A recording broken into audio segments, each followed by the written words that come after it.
Hi there, it's Ian Wright here. This podcast is it's the beginning of maybe 4 or 5 different podcasts that I'm going to do on the senses. The reason why I'm doing podcasts on them is it's a subject that I am spending quite a lot of time with right now, so I thought I'd talk about what I'm doing.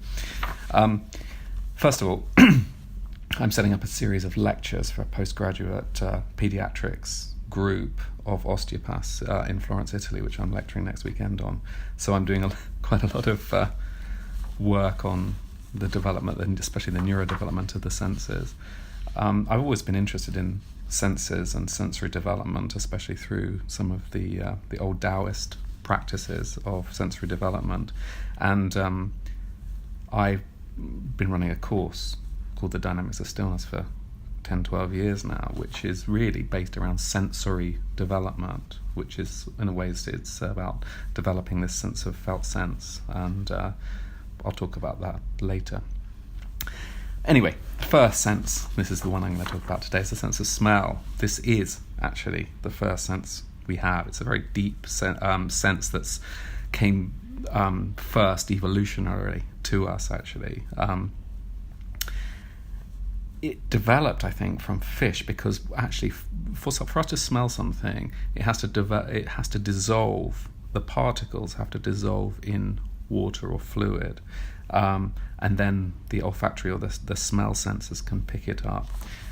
The fish first had this olfactory or this sensory smell tissue, so they could pick up all different things within the sea environment. And it looks like our brains and their brains developed, first of all, from this olfactory or smelling sense.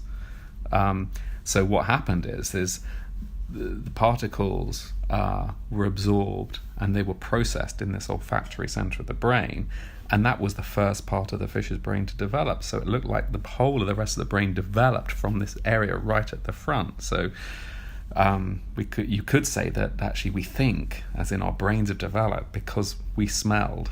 So it's an interesting sense and has very deep effects. It's very deeply connected to emotion and memory because of the proximity of the olfactory or the smell centers in the brain to centers of memory and emotion that deep in within the parts of the brain called the limbic system. They're very closely connected. And also, this is the only sense that we have which actually connects straight from the receptors that pick it up in the nose, and it goes straight to the deep part of the brain called the cortex. Most other senses are relayed through mid-centers in areas like the midbrain. So it has a direct effect straight into the brain. We can detect about 10,000 different odors, but what's very interesting is because the sense of smell is connected deep with emotion and memory, it's those parts deep within the front of the brain. It doesn't have connections to other areas, for example, language areas that tend to be towards the sides and the back of the brain, the temporal areas. So it's like a mute sense. We can't put words to smells. Something either smells like something else. Visually, we can describe things, or hearing, we can describe that those kinds of senses forever. We have a wonderful visual language, an auditory language, but with smell, we can only smell. Well, that smells like that. So it's a sense that is not necessarily connected to language. We start smelling actually as a fetus within the amniotic fluid. The fetus can actually smell from 28 weeks on, so this is the first sense that we develop inside. But if our eyes or our ears or other senses get damaged, the neurons can't be replaced. The brain cannot regenerate certain neurons. But in the case of the nose, the smelling or the olfactory, actually these olfactory neurons right from the back of the nose that go back into the brain are actually replaced every 30 days. So they have this continual change, which is a very unusual part of the nervous system. Some other interesting things about smell. In children, girls tend to have a much more acute sense of smell than boys. Now, I think that's lessened in adults because it balances up a little more. They think this is to do with the onset of testosterone in boys, say 7-8 years old, which testosterone seems to diminish our sense of smell. It tends to overwhelm it. It's quite an interesting thing. When we're talking about children up to the ages of 3 cannot decipher good from bad smells, which is very interesting. They haven't processed, their brains haven't processed enough to discern what smells good and what smells bad. That's not fully formed until they're 6, which it's quite an interesting thing if you think about that, because that reflects and connects with the sense of taste, which we'll talk about next time. Smell's very important in babies in terms of bonding. So a baby will connect the smell of mum, the smell of mother's skin, with nurture, with regards, especially, for example, if the child is breastfed, they will connect deeply in their psyches. Mum equals nurture. The interesting thing also is the smell of dad tends to represent security, safety and comfort. I still have a memory of the smell of my dad when I was a child, which represented very much that. So smell is, what happens is particles move. They move, they're volatile, they pass in the air. So every substances are more volatile than others. For example, stones and metals emit smells, but we can't smell them because they're not volatile enough, meaning they don't vibrate enough to release particles which we can pick up. And we pick up these little singular particles, and eight or more molecules will trigger a nerve ending. But once 40 nerve endings of the millions are triggered, we get a sense of smell. So astronauts don't have a sense of smell. Not that smells aren't there, but when you lose gravity, you lose the movement of particles, so they can't smell anything. That also affects their taste. Taste is diminished as well.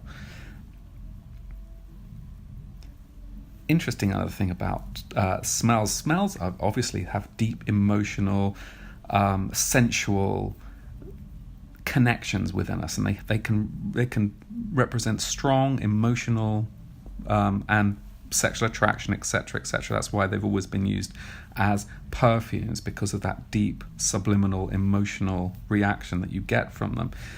For example, musk, which makes up the base note of a lot of perfumes and aftershaves. Actually, that was musk actually comes from a red jelly-like secretion from the gastrointestinal tract of an East Asian deer. Incredibly rare thing. Thank God that they actually synthesize this, nowadays, so you don't have, so it's not actually endangering these East Asian deers. But it was incredibly sought after. This incredible, the Egyptians would use very much aromatherapy for embalming, etc., etc. Cleopatra had whole rooms that had contained different smells. The Romans had a wonderful use of smells. They would leave doves off emitting certain smells at certain times. So the smell has always been used as a kind of sensual kind of paradise in those sort of days when everything was to excess. They would use smells very much for this quality. I mean, aromatherapy is very big now, and you can set the mood in a room by putting certain smells in.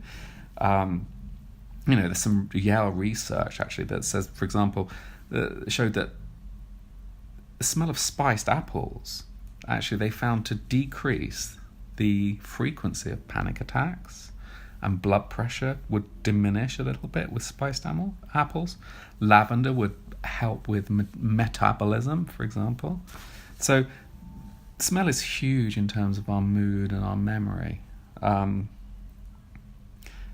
Actually, I had a friend who was a sniffologist who actually was paid to work out the effects of smells on different moods in terms of products, or smells that were causing problems in certain areas, for example, emitted by factories, to see whether there was reached a certain level of distress. It's a very fascinating subject.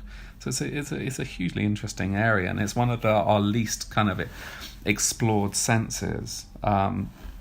My interest in the senses, and especially when teaching the senses, I spend a lot more time with more the feeling sense, the palpatory, the touch sense, and also the kind of felt sense, which combines up a visual, auditory, feeling sense. And I'm interested in the combination, combining our senses to actually open out our sensory awareness. We'll come back to that. Anyway, I'll come back with the second part, which will be about taste. Okay.